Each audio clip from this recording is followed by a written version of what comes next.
Ahoy, it's your boy, and today is Sunday, December 10th. We are just on the cusp of my last week of school, and you know what? Actually, in this moment, I'm feeling pretty good. I think last time we talked, I don't know where I was exactly, but I couldn't have been done with my thesis yet. But I finished the second major portion, and as of today, the only thing I had left to write was the introduction and the conclusion, and I think I finished the introduction, so it just kind of got to wrap things up in a couple pages, which is really just recapitulating the stuff that I've already said. And so that feels good. And I had another looming paper for a Buddhism in China class, which is essentially written.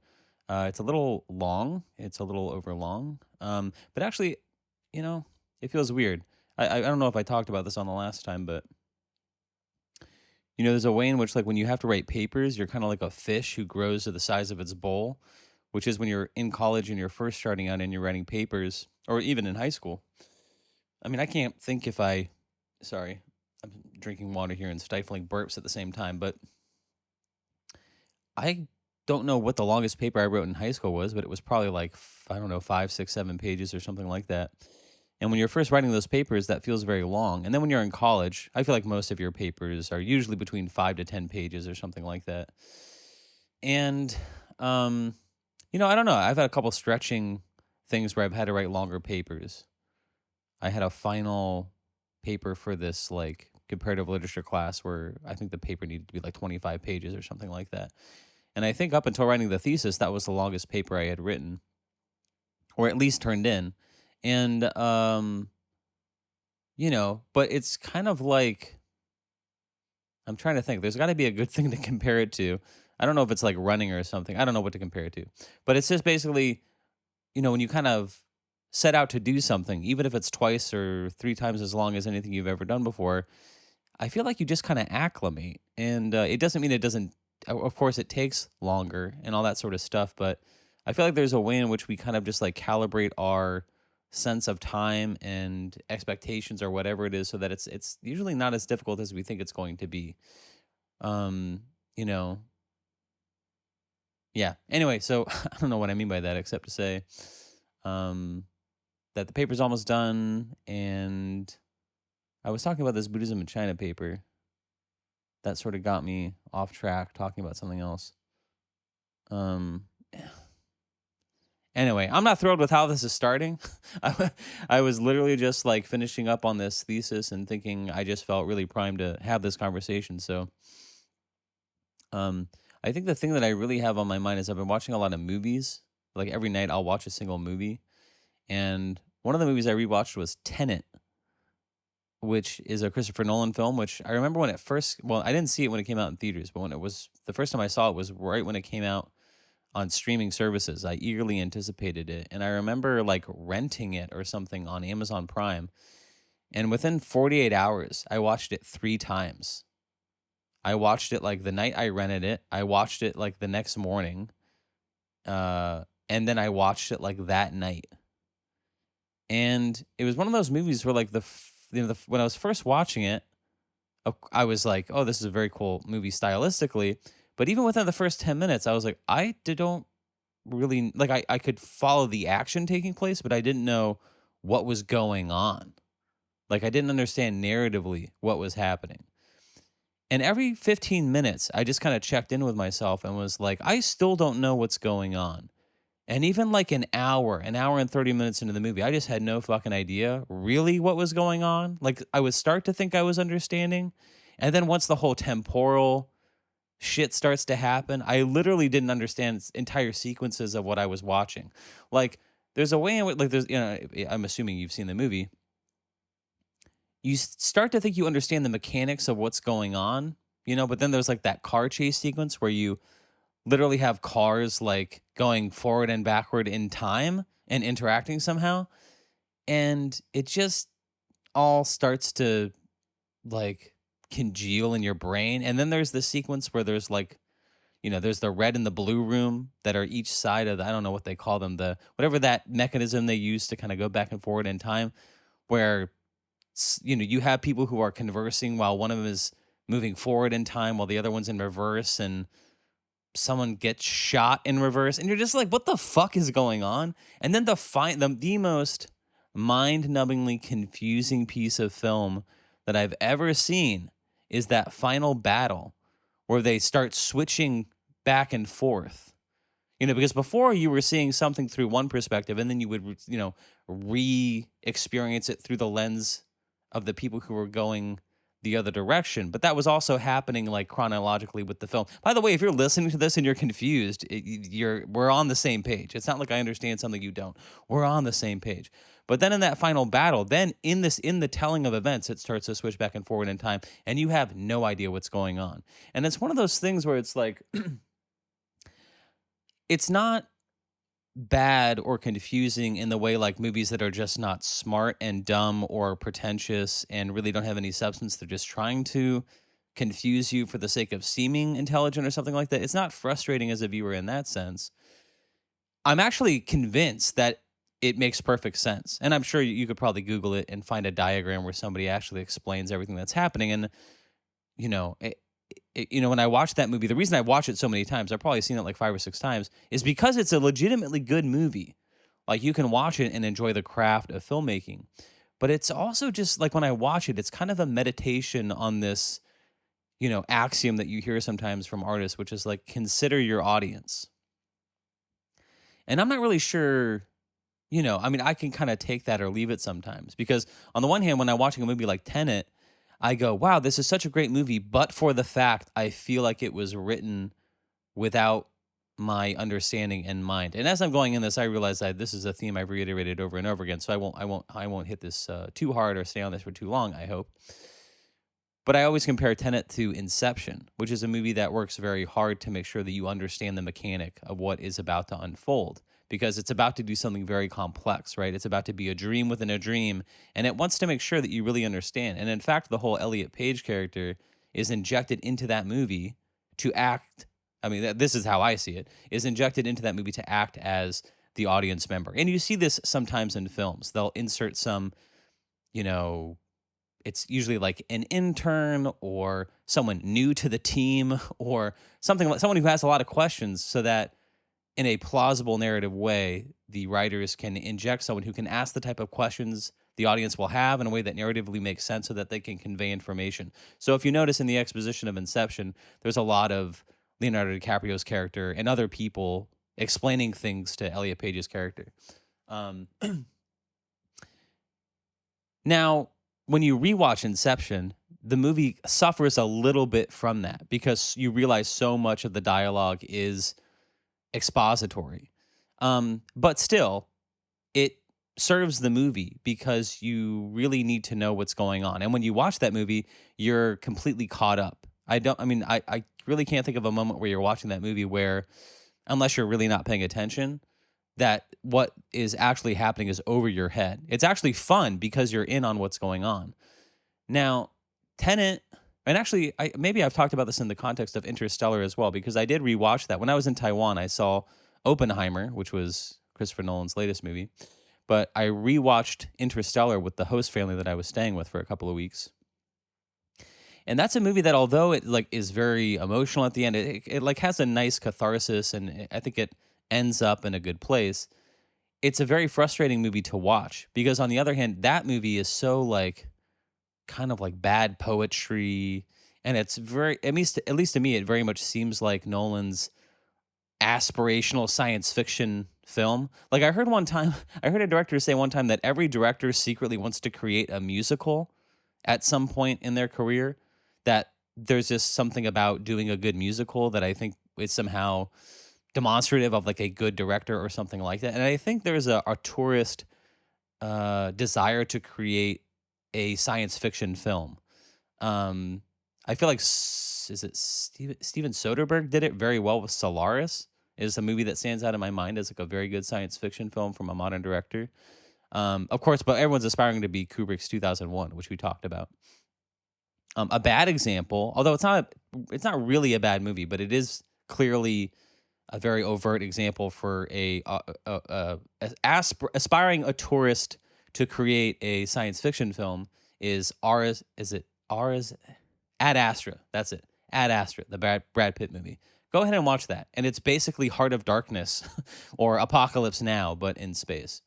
But Interstellar is a movie that suffers from almost too much exposition with kind of bad poetry or something. The sort of hollow profundity that Christopher Nolan movies have sometimes. But then Tenet and I don't know if it has something to do with the fact that movie I don't know if it was made during the pandemic, but it was released during the pandemic. But when you watch that movie, there's just something kind of confused about its exposition, where once you've seen it a couple times, you're kind of filling in blanks that just aren't really there. But even after seeing the movie 5 or 6 times, I'm still not entirely convinced I know how the sequence in the beginning relates to the rest of the movie. There's these kind of seminal moments that just don't really make sense. Like, so much of the movie hinges on the fact that Sator, who's the Kenneth Branagh's character, the villain, he holds some type of leverage over his wife, keeps her in this kind of quasi-hostage situation that has something to do with the fact that, like, he bought a forged painting off of her that she knew was a forgery. And so by virtue of the fact that he blew, like, X millions of dollars on this painting, he's, like, holding the fact that he's not pressing charges against her. And it just seems, like, completely unrealistic. Like, one, why wouldn't he either kill her or... It's just a very kind of confused way to kind of do things. And then the other component is, like, you have all this, like, crazy temporal time stuff that, you know, there's so many iterations of this stuff. It works on so many levels that you just think this could have been made so much simpler. The conceit of the movie is very cool, that you can have people going forward and backward in time. And there's so many great set pieces in that movie that display it so well. Again, maybe I'll just assume that you've seen it, but there's a moment where the main character fights themselves without realizing it, right? You see this one fight with someone who's, like, wearing a mask, and then later in the film, there's this reveal that they're the same person. Now, that is very, very cool. And if the movie had restricted itself to, like, maybe half a dozen of those types of moments, which it has, it would have been, like, very fulfilling. And yet there's just, like, the movie is just oversaturated with plot points. And it's actually a bit like some of the Dark Knight movies, which is when you watch The Dark Knight, the second one with Heath Ledger, like, the Two-Face villain feels completely shoehorned into that movie. Like, there's just no reason for that person to be there. You know, the movie's kind of already over-long. And anyway, I'll get off Christopher Nolan because we've talked about it so much. But yeah, there's just something there about, like... You know, I'm not all in on the idea of, like, consider your audience, and I would have been, I think, previously, but I've also kind of thought about that. You know, sometimes, you know, artistic statements can just be that. And I think it actually came, like, I think part of this was, like, came to my mind when I was thinking about the video game creator Jonathan Blow, who was talking about Gravity's Rainbow. Which is a novel by Pynchon, which I absolutely detest. Or when I read it, like, many years ago, it was just a hateful reading experience. But it was one of the things that you kind of have to read. And the reason that book sticks in my mind is because I wrote this review. There's a sort of review website called Goodreads, and I had this. I used to kind of track what I was reading and write these kind of what I thought were thoughtful reviews of what I was reading. And I only did it for a couple of years, so I don't know how many reviews are on there. But the one that seems to stand, I did this review of Gravity's Rainbow, which, you know, all the time I still get these email notifications, even though I haven't looked at that website in, like, 8 years. I still get these notifications that, like, people are liking it or commenting on the, you know, people respond to my review or whatever, and I don't read it. But what I do remember is I wrote this kind of snarky dismissal of the book where I called it, like, a hateful reading experience. And the reason we don't hear from Pynchon is because, you know, he really has nothing to say, and if we gave him a microphone in 15 minutes, he'd be found out. And there's nothing in Gravity's Rainbow that doesn't approximate, you know, what anybody with a library card in 20 years, which was, like, the distance between his last book. It was either The Crying of Lot 49 or maybe something else. Like, you know, someone who had a library card in 20 years to write a novel, like, that is what Gravity's Rainbow would be. And why am I talking about that? Oh, Jonathan Blow kind of made this comment about that book, which is, you know, there are some books that just literally, I mean, Gravity's Rainbow is about rockets in but he said that the book itself is like a rocket, and that it takes off, and the author is not very invested in whether the audience is keeping up or not. And I thought, oh, that's a very interesting perspective, actually, that I hadn't considered. And that observation about the book kind of came at the right time, because I think it was around that time that I was introduced to the concept of the encyclopedic novel. And the encyclopedic novel, I forget the guy's name. It starts with an M, but he has taxonomized this kind of sort of a category of books that sort of begins with Dante's Divine Comedy, and there's like Ulysses, and there's a bunch of others, but they are these encyclopedic novels that all have these distinguishing characteristics, of which Pynchon's Gravity is Rainbows, at least at the time of the writing of this essay, was like the most recent example of this. And it kind of made me reconsider that. And so I guess what I'm saying is that I kind of, on the one hand, I kind of hold this idea that, yeah, maybe there is a way in which some art is just a statement and people can kind of chew over it or get something out of it. Maybe the extreme, and like in a cinematic version, the extreme is like Matthew Barney's Cremaster cycle. Matthew Barney is a visual artist whose frequently his medium happens to be film. And so a lot of times people will sit down and watch his movies and kind of critique them like normal films or normative films. But at the end of the day, they're not doing what other movies do. They're visual art pieces. The medium, they're captured on a camera, but they can't really be evaluated like narrative films. Now, obviously, Christopher Nolan is not that. We're talking about the director of the Batman trilogy, and so clearly he's making music for popular consumption. And so, yeah, I just think for me, there's just, especially in the work of an artist that I really enjoy and take a lot of inspiration from, there's just nothing worse than, and also maybe this is predicated on the fact that you kind of assess yourself to be a relatively intelligent person and a relatively patient person also, is there's nothing worse than like sitting in front of a piece of art or a movie and just being like confused. Like I've heard people say about comedy, which is like you can be irreverent, you can say whatever you want, but from a technical standpoint, a joke cannot be confusing. It's impossible. A joke has to be understood. Because if you tell a punchline and somebody's first reaction is what? That's like the worst thing in the goddamn world, because then you have to explain it. And explication is like antithetical to comedy. Now, not all movies are comedies, so they can do a lot of different things. Like sometimes as a creator, you sacrifice certain things to do something else. Like maybe in Inception, it's like, oh, I will sacrifice entertainment value for the sake of exposition or for the sake of explanation. So yes, maybe for this, 5 minutes, I'll be less entertaining, but it's in the service of somebody understanding, which is going to be very important for this scene that's about to happen. So you make those types of concessions. But yeah, there's something about confusion, Like you can be as high-minded or as intellectual or whatever, but what you can't be is confusing. And maybe that's just something that, I can't sort of prescribe it for everybody, but it seems to be something that I value. And for some reason that felt like a natural segue, which I don't understand anymore, but I watched another movie recently, which maybe, yeah, there's something about I watched this movie on Netflix. It's called Leave the World Behind.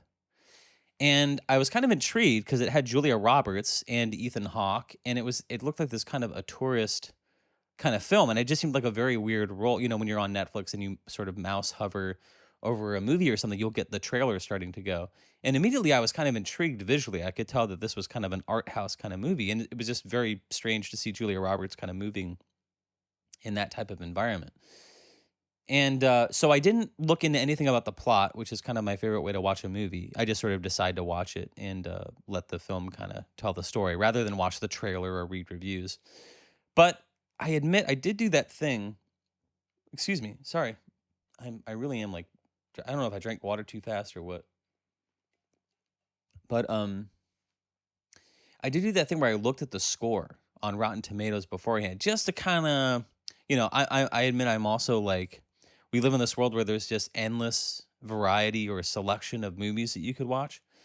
And so sometimes I do kind of let the kind of Rotten Tomatoes or the tomato meter kind of, it never decides for me clearly, as this will demonstrate, but just to kind of give me a sense of if I'm barking up the right tree or something. And I was looking at this movie, and although it was, I mean, usually what spells danger for me is a movie that critics love but audiences hate. And this movie has like a 58% audience score on Rotten Tomatoes, but maybe like it's sort of it's kind of sad. This sort of certified fresh indication that movies have is kind of bullshit. You know, it's like it's I think it's like school. It's like a passing grade or something. It's like if you get a 73%, it's still like certified fresh or whatever. I don't know. But I always find typically that critics tend to love movies that I think are awful. But I surprisingly, maybe people think I'm like a misanthrope or something, but I find in general the audience score is pretty accurate. Because if you take a wide enough swath of the public, even though there's like, sort of minority opinions about things, generally people get it right. And it's actually interesting to hear myself say that because in my political science class, we've actually observed that. We think we're living in this time of polarized politics where it's actually not, politics itself is not getting more polarized. But there is this, I can't really describe the image to you, but when you look at the data, it's not that, the politics still falls along the same bell curve, but the center has diminished. So what you lack is this sort of calibrating voice of centrality, which is diminished. And it doesn't mean that people have gone to the far ends of the polar opposites. It's just that we've become slightly more what's the word I'm looking for? Sorted in our politics. I think like according to the data, like in the 70s, you would find people who were liberals who had some conservative values, and you would find some conservatives who had a lot of liberal values. And there was just in that center region, there was just much more crossover. And now people are just more assorted. It doesn't mean that our views entirely are sort of polarized, but it's just like that center has sort of diminished. The demarcation between liberal and conservative has become more defined. And why the fuck am I talking about that? Maybe I'm talking about audiences, or maybe I was talking about Rotten Tomatoes. I don't know what I was talking about. But the point is, I was watching this movie and I sort of went into it with my arms folded, which actually is the best way to go into a movie. Because conversely, it's like if I'm going into Tenet thinking, hoping for the kind of cathartic, kind of great experience that you get from Christopher Nolan. Like I think Dunkirk is maybe his most underrated movie of all time. But I will say I went into that movie kind of hearing that it was not very good. And I absolutely loved it from the beginning to end. I just absolutely loved it. And I had a similar thing with this movie, Leave the World Behind, which is I was like, well, audiences don't like it. So the critics love it, which I don't really go in for. Because if you look at some of the stuff that they celebrate and you watch it, it's just absolute dog shit. And it usually has to do with whatever the identity politics of the movie is. And I know that sounds like a weird thing to say, but I just think it's observably true. I mean, critics kind of, or many film critics seem to stake their, career almost like they're voting politicians, interestingly. Like, they're, the movies that they extol or the movies that they like is basically they're creating a record that can be wielded against them at some point.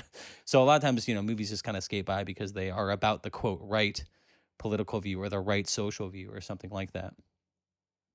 And actually, that's where this movie Leave the World Behind really shines because it's this kind of apocalyptic film with Julia Roberts and Ethan Hawke. Kevin Bacon has a great uh, quasi cameo appearance in the movie.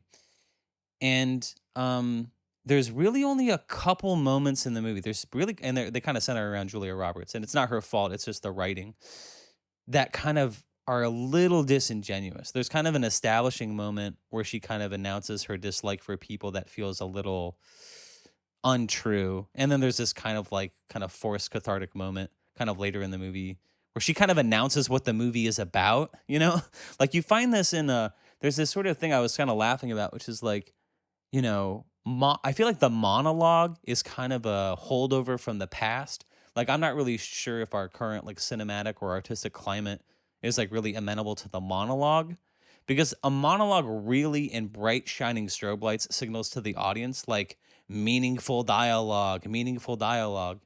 And the weird part is like I don't know that a lot of screenwriters have figured out how to get into the monologue, they all kind of start the same way.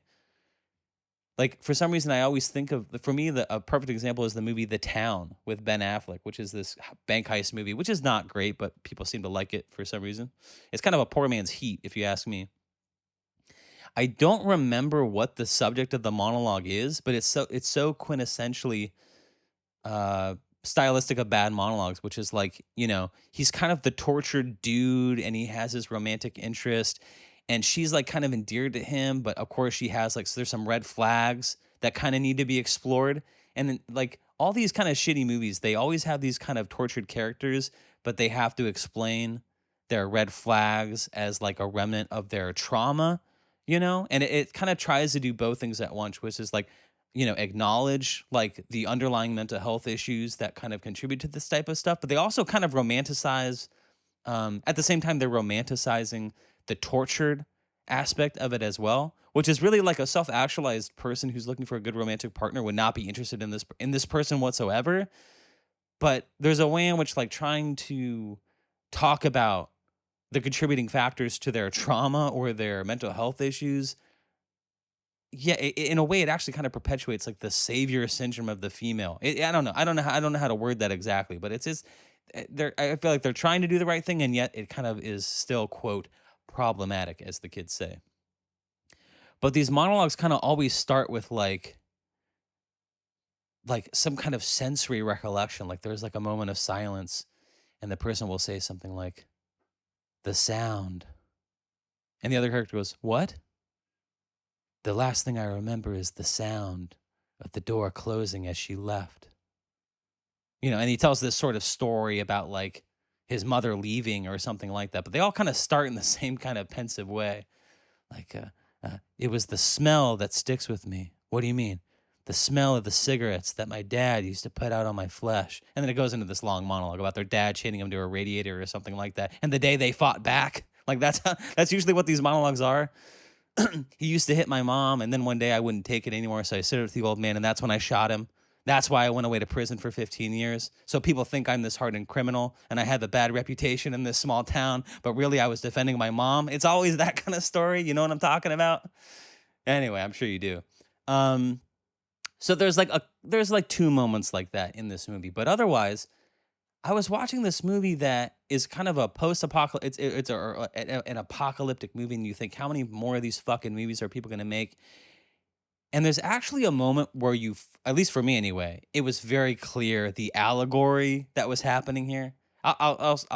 First of all, I'll say stop this and watch the movie. Okay, but I want to talk about this. Okay, so there's going to be some spoilers here. You should just watch the movie and let it unfold because that's the purest way to watch it. But it's basically about Julia Roberts and her husband, and they wake up one day in New York City, and she has announced, "Hey, I got this Airbnb for us outside of the city, and guess what? We're fucking going right now. We're getting away because society sucks." It's predicated on this thing of like, people are horrible. We want to get away from them. So they end up staying at this beautiful Airbnb. It's like a mansion, and there's like a pool, and they bring their two kids. And, from the very beginning, though, you see that there's these kind of technology disturbances that are happening.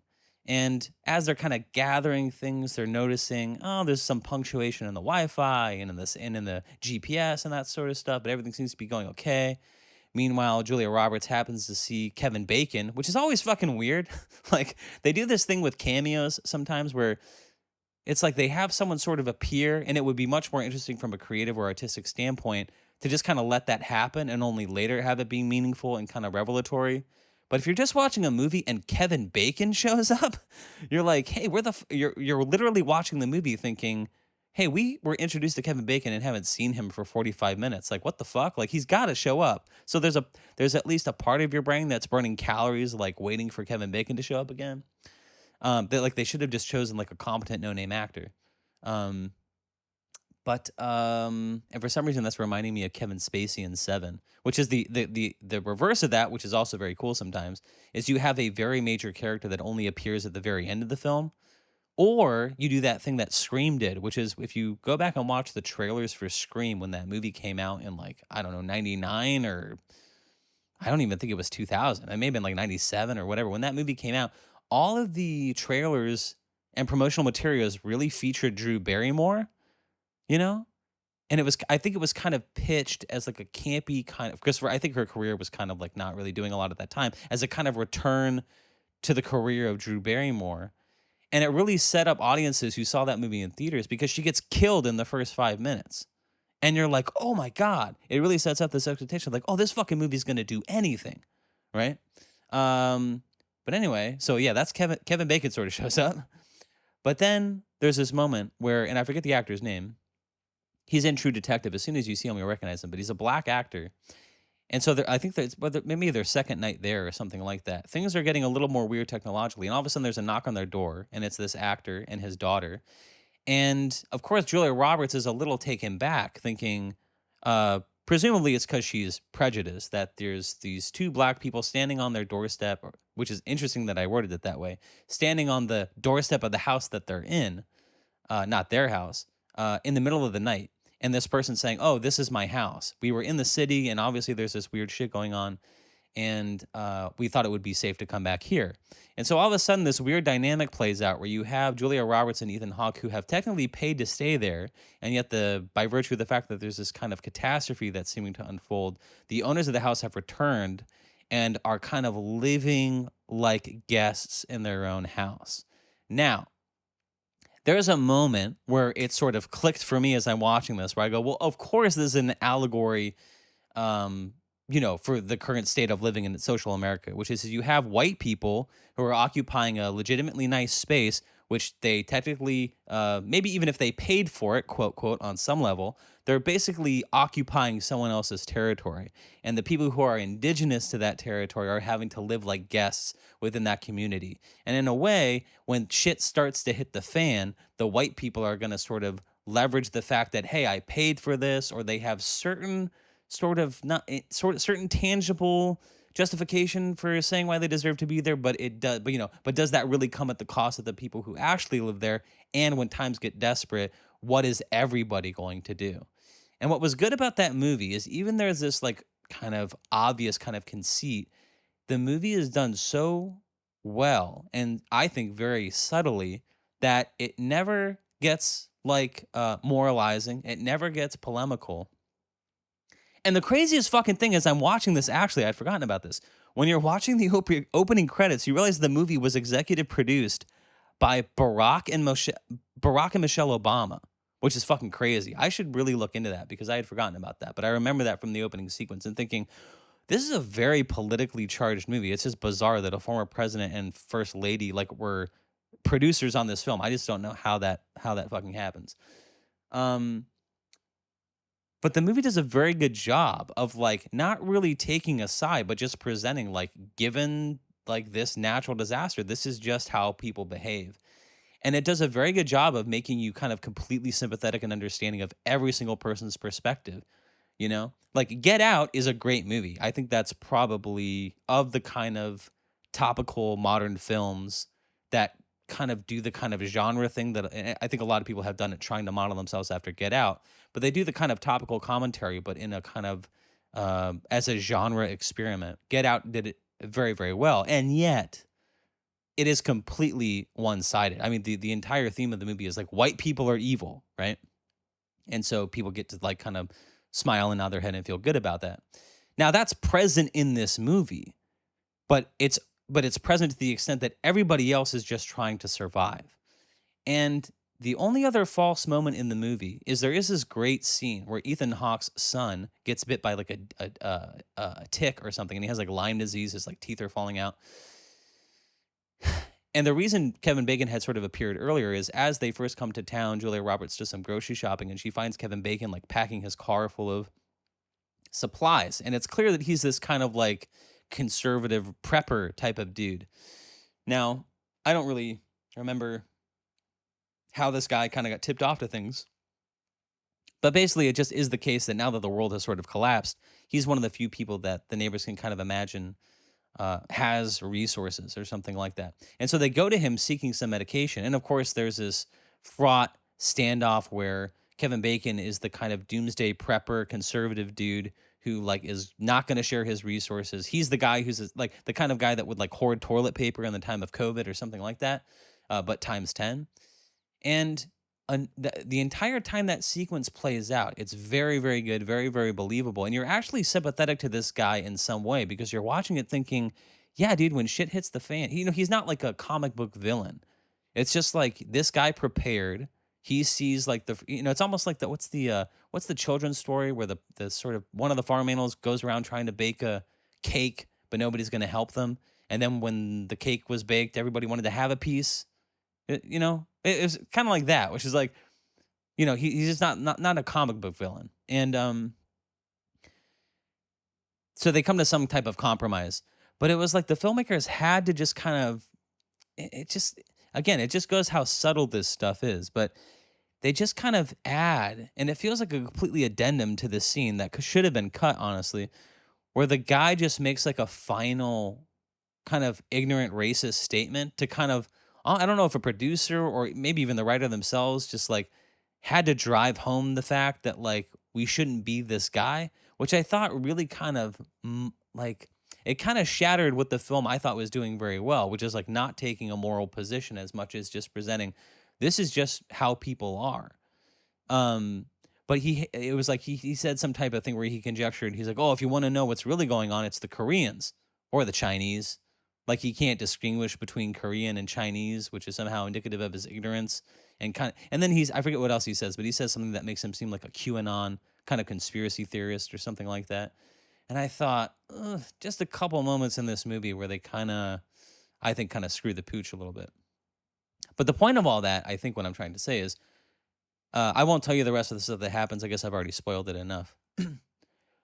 But it's one of the few times I remember watching a movie where the entire time I'm thinking, there's just all these different scenes where I'm just, I'm kind of waiting for the movie to fuck up. And it just keeps getting better and better. And there's so many moments where I was just like, whether it was a certain shot or a creative choice that the movie did, where I was just like, oh my God, this movie is the shit. Like completely randomly, maybe not randomly is not the right word for it, but this is just phenomenal moment where you're watching the movie and it just like shows this beautiful shot of the earth with like the sun setting behind it, and the camera pans out to the surface of the moon where there's like the American flag on it. And I was just like, oh my fucking God, that's brilliant. It's like just one of these creative flourishes that, like, for me, remember that watching the movie The Kindergarten Teacher, not the new version with is it Maggie Gyllenhaal? I haven't seen that version. And the only reason I haven't seen it is because I've seen the original and it's so good. I don't want to like, I don't want to like, I just enjoy that movie. There's so many things I like about that movie. I don't want to besmirch it or something like that. But I had a similar moment when I was watching that movie for the first time. And in the opening sequence, the opening shot of the film is just a guy watching TV and the camera's behind his head. And at some point, the guy like turns around to talk to someone and his elbow hits the camera. And I don't know if it's planned or what, but it's very overt. It's clear. And he just like continues the scene as if nothing's happened. And I literally just slammed my hand down on my keyboard on the space button and paused the movie and was like, that's one of the coolest fucking things I've ever seen in a movie. And as you watch that movie, there's just these interesting moments that are completely unaddressed. And they're not like breaking the fourth wall where like, in Funny Games. I don't know if you've seen that movie. But like the villains like turn to the camera and start addressing it. And they're kind of eye roll inducing. Like a kid will just like run up and like scream into the camera, it's because it takes place at like a kindergarten. The kids are kind of playing. One of them will just like run up and like grab the camera and scream into it and just keep playing. And it's just these kind of inspired moments of like breaking the fourth wall. And there's something about that shot. There's a couple other kind of shots of the globe, so it's not completely divorced from whatever's happening in the movie. But you just think that's just a fucking crazy shot to cut to. But it just speaks volumes. And it's the type of thing that I when I look at the poor ratings, I wonder if these are the types of things that other people hate. But there's just so many moments that I was like, this movie's fucking brilliant. And normally when you're watching a movie, especially streaming, because maybe you bump the mouse or you can pause it to go to the restroom, you kind of have a sense of where you are in the movie. You're like, oh, there's 20 minutes left. There's 15 minutes left. Things are going to be wrapping up here. I had no idea the movie was about to end. I mean, it's certainly building to something. But it has one of the best endings to a movie I've ever seen. It's very frustrating. And of course, it's one of these kind of No Country for Old Men kind of, blackout kind of abrupt endings, or like the ending of The Sopranos or something like that. But it was just absolutely brilliant. I was watching it, and it was such a great moment of like returning to this theme that's kind of been coming up in the movie. It's relating to the show Friends. And all of a sudden, the camera just fucking cuts to black and the credits roll. And I just jumped out of my chair and I went, God damn, that movie was great. God damn, that movie was the shit. And I liked it even more that people didn't like it. Because my favorite thing in the world is to stumble on something, one, that other people seem to not like, and I genuinely like it. I mean, I consider myself a contrarian, but that just seems to be the case. I don't think, or I don't have access. If there is a part of my brain that's just like looking for things that people don't like, I don't have access to that part of my brain. But I just go, it feels like I have a secret. You know what I'm saying? And it's just wild to me that this movie's on Netflix, and although the critics seem to like it, and I happen to agree with them this time, audiences don't like it. And I just felt like, God damn it, that's awesome. Because then it's like I have, in a way, it almost, maybe you draw closer to even the actors or the filmmaker or something like this. Like I hope Julia Roberts and I hope Ethan Hawke and I hope the other people in that film know that they made a good movie. And I don't know, maybe like actors or even authors sometimes have this thing where like the thing that they get celebrated for is not their favorite thing that they've done. I know I saw an interview one time with Elijah Wood, and I can't remember what movie he had done, but he was in an interview and somebody mentioned a movie, and he was so thrilled that the interviewer mentioned it because he said, nobody ever brings that movie up to me, and it's my favorite movie that I've ever done. And I think I've probably alluded to this in other contexts, but I think about that. I think the first time I was ever turned on to that was by Anthony Burgess, the author of A Clockwork Orange. And there's an introduction that he wrote to his book called A Clockwork Orange Resucked. And you can probably just find it online somewhere. But he talks about how, in his mind, Clockwork Orange is not only not his best book, it's not great. Like, he thinks he's written other books that are much better that nobody seems to pay attention to. I think Stephen King probably feels this way too. I mean, at least in the interviews I've seen, he always seems to think that his best book is Salem's Lot, or at least it's a book that he comes back to over and over again. That, you know, it's canonical. Obviously, a lot of people have read it. It's been made into a movie and all that sort of stuff. But at least for me also, it's not the book that comes to mind. Like, I think a lot of people think The Shining, or especially It, which is, I think, a little, you know, I don't know. I think those movies are not good. Actually, I don't think any of them are. I mean, the original TV series, I mean, people have a certain romanticism for it. Obviously, it was very formative for me too. That scene with the sewer is iconic, obviously. But it's not a good movie. Like, you don't watch the series and go, "Oh, this is a very good film." And for the new movies were just very bad as well. Stephen King is just very hard to do. I think there could be a way in which Stephen King is like Shakespeare, where maybe you're better off just kind of taking the idea and like running in your own direction with it. Because for some reason, Stephen King just doesn't seem to translate very well. In fact, the best Stephen King movies are the ones that aren't horror, like Shawshank Redemption, which it's kind of a bit of a pub quiz trivia that it's based on a Stephen King book or a Stephen King short story, but it is. Or Stand By Me is based on a short story from the same collection. Or Green Mile. A lot of people don't know Green Mile is based on a Stephen King book. But where was I going with this? I was talking about Leave the World Behind. Yeah, I don't know. I mean, on the one hand, I feel the need to talk about it, and I want to talk about the things that interest me about this movie. So that's kind of what gets talked about. But so if I spoiled it for you, I'm sorry, but I still think you should watch it. I think it's a great movie that apparently people are not enjoying very much. But I think it just goes to show you that sometimes people don't know a good thing when they see it.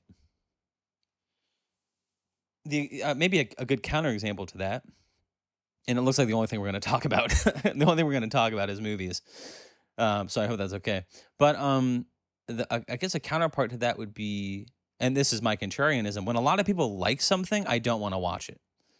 Like, I think the best example of that for me is like The Strokes. Like, when The Strokes came out, I like didn't like them because they were very trendy and they kind of had like that affected kind of old sound, right? Like the music was engineered in such a way that it sounded like it was from a different time period. And I thought, I don't know. I just thought it was very gimmicky. And then you flash forward like 10 years later, and I went back and listened to their music. And there was a period where like their first 3 records, maybe their first 2 records, I could be confusing. Maybe the 3 comes from Kings of Leon. But the Strokes, like, first 1 or 2 records to me were fucking perfect. And I just had those things on repeat for like at least a year or something like that. But that's one of those things that I realized, oh, maybe other people were onto something and I came to it late just because I'm a, contrarian or something like that. I had that with a movie recently, which is All Quiet on the Western Front, which is I saw it on Netflix and I knew it was, I think it won like Academy Awards or something like that. But it was, it looked very beautiful. And it's the type of movie that I should have wanted to see, but I think by virtue of the fact that it was getting celebrated, I was like, I don't want to watch that crap. But also, it was like, I think part of it too, which is, spoiler alert, I ended up watching it recently and absolutely loved it. But I was like, how many more war movies do we need to see, right? Like, it was clearly a movie about, like, trench warfare in World War One, and everybody's dirty, and everybody dies, and isn't it awful? And you go, yeah, what didn't we kind of, like, wasn't Saving Private Ryan like the final frontier of this kind of filmmaking, where we sort of, in a very like, the handheld camera and like blood and dirt splattering on the camera, we kind of, demonstrate for people what war is actually like, that it's not the, I don't know, maybe Pearl Harbor, or like I don't know. You know the type of war. Black Hawk Down maybe is not the best example of what I'm talking about. But the kind of celebratory war, Braveheart kind of, once more into the breach kind of battle. It's really just like bloody and dirty and disgusting and insane when you actually think about it, what war actually is. I guess I had sort of assumed that Saving Private Ryan was like the final frontier of that. But All Quiet on the Western Front is, wow, as I'm saying it, I go, is it the best war movie of all time? I don't know. Maybe in a certain way. I think I'm hard pressed. I mean, even more than Saving Private Ryan, it's just insane to me that you watch that movie and you actually, in a new way and in a conscious raising kind of way, it kind of reminds you how horrible war is. And the fact that people actually lived it, and that this is the type of thing that actually happens in the world that people live through or don't. I mean, in a way, actually, that's what the movie does very well. It not only is kind of bewildering in its presentation of, oh, people actually live this experience, but it does a phenomenal job of not just, I mean, I think a lot of war movies do the kind of mass casualty kind of, like when you watch Saving Private Ryan in that opening sequence, the thing that just kind of, drives the point home of how horrible war is just the mass casualty, the indiscriminate mass casualty that's happening as the machine guns are just kind of raining down on these waves of people who are just running into them, and it's just by virtue of the fact, by the pure luck of the draw, who doesn't die sort of breaks into the ranks and is able to infiltrate, the trenches or whatever that's going on. But it's really the kind of mass casualty that is kind of selling how brutal the war is. And of course, there's mass casualty in All Quiet on the Western Front. But the thing that it does very well is it's sort of, how do I word this? Is the level of, I don't know how to word this except to say it's the kind of level of specificity that it imparts about the mass casualty. Yes, the sum is bad, but it almost kind of does like a War and Peace type of thing now that I think about it, which is it shows the tragedy is not the mass casualty. The tragedy is the sum of individual tragedies that are happening inside of this, which is obviously a movie can't tell you the story of every single person who dies, but it gives you enough detail and shows individual deaths in enough detail that what it really communicates to you is the tragic loss of this individual. And then when we zoom out, the collective sort of individual tragedies amount to this kind of huge tragedy. Like, for example, there's just this moment where the protagonist like kills someone, stabs him a couple times with a knife, but by virtue of the fact that they need to hide, are kind of forced to stay in close quarters with this person as they're dying. And so they have to kind of witness this person's death. And it does and also they like, it's just this brutal scene where he like tries to keep has this wave of remorse. Now, instead of just like killing someone and running off, he has to sit and like see this unfold. And it's this horrible moment where the person who kills him has to sort of face the fact that they've actually taken a human life. And it's their incredulousness of the fact that like, oh my God, like I killed someone. And also the look on this person's face of like, oh my God, this is how I'm dying. Like this, and it's just an absolutely tragic scene. And yeah, and for some reason I'd have to maybe watch it again or think about it more, but the movie just does an incredible job of just really demonstrating that each life loss is its own kind of, I don't know, holocaust was the word that came to mind. But all I'm trying to say is that each loss is profound and deep. And and the other thing the movie tries to do too, which I think I don't know anything about German history. It was just bizarre to me that as I was watching it, you're watching a movie about World War I, and at first you're like, how are is there a way in which I'm kind of primed not to be sympathetic to the Germans? Like, I know I have my own kind of American Western bias here, but it's like, I'm not sure that they were the good guys in World War I either. Like, I sort of always frame the Germans as like the villains of World War I and World War II. So I think, how am I going to watch this movie kind of sympathetically? And I don't know if it was a historical fact or if this is just the way it was a movie made for a German audience, more or less. But it was just weird that the movie kind of hinges on this kind of like armistice that they're trying to reach between the French and the Germans. In the wake of these mass casualties, the Germans are kind of in a position where they need to make a treaty with the French. And it's just bizarre that the French are kind of portrayed as villains in those conversations, and the French are kind of like, and the Germans, at least who are present in that conversation, are portrayed as like trying to act out of mercy and sort of stop the mass casualties that are happening on their side. But just the kind of there's a scene with the signing of the treaty where you realize it's just insane that we live in a world that these types of bureaucratic actions translate to actual human suffering in the world, and the extent to which our politicians do or do not seem to understand that. And it's actually interesting because the moment in the movie Leave the World Behind, where I was saying it was kind of disingenuous, was really actually a full expression of what I just said, which is Leave the World Behind. As you're watching it, you're watching the kind of structures of life unfold. And it begins with things like Wi-Fi and the internet.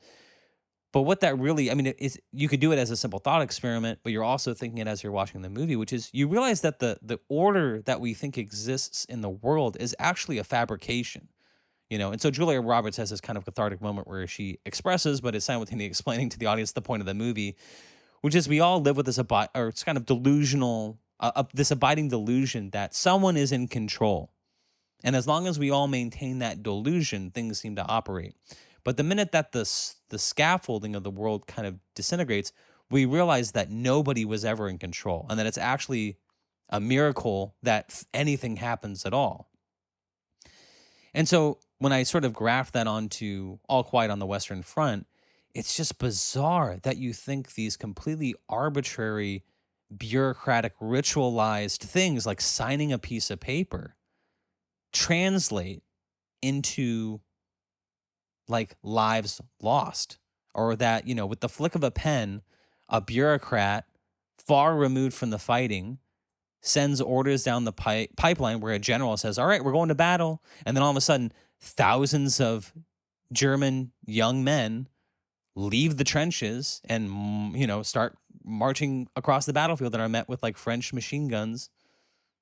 And you think, God, it's insane that the world works that way, And it's that idea, like, I was just obeying orders, this ephemeral, non-tangible thing that we pay deference to, that we invest with so much meaning, that, there's something too in that moment too, and I'm not sure, this is kind of ephemeral, but that moment where someone's dying, where they've been stabbed, and now they're choking on their own blood, looking up at the sky, and they're thinking, this is what I'm dying, like, what am I dying for? This is it? This is the end of my life? Over what? And that's played out 1,000 ways in the movie. The ending especially is absolutely fucking tragic. But, yeah. Puppets on a string, man. That's just what we are, dude. We're all puppets on a string, man. We got to break that wheel. Break the wheel of that landlord class that's ruling us, dudes. Anyway. Yeah. So what's the takeaway? I don't know. I've watched a lot of good movies recently. I feel very lucky, actually. Yeah. So yeah, I don't know what to say except watch Tenet. Prepare to be frustrated, but watch Tenet. Watch Leave the World Behind, which is great. Watch All Quiet on the Western Front. I'm trying to think. We have a couple minutes here. Is there anything else I can recommend? I will say I watched this in, well, did I talk about that movie Manodrome? I think I mentioned it briefly, but it's with Jesse Eisenberg, and it's kind of a, I don't know if I can think of another kind of movie that is, I don't know, kind of incel related. And it's not that Jesse Eisenberg is an incel. In fact, a lot of the movie hinges on the fact that his girlfriend is pregnant with his baby. But it does kind of touch on that. It's not a great movie. I would kind of recommend that. But why did I bring that up? I don't know why. Yeah, I don't know. I don't know what's going on. I don't know what to say anymore.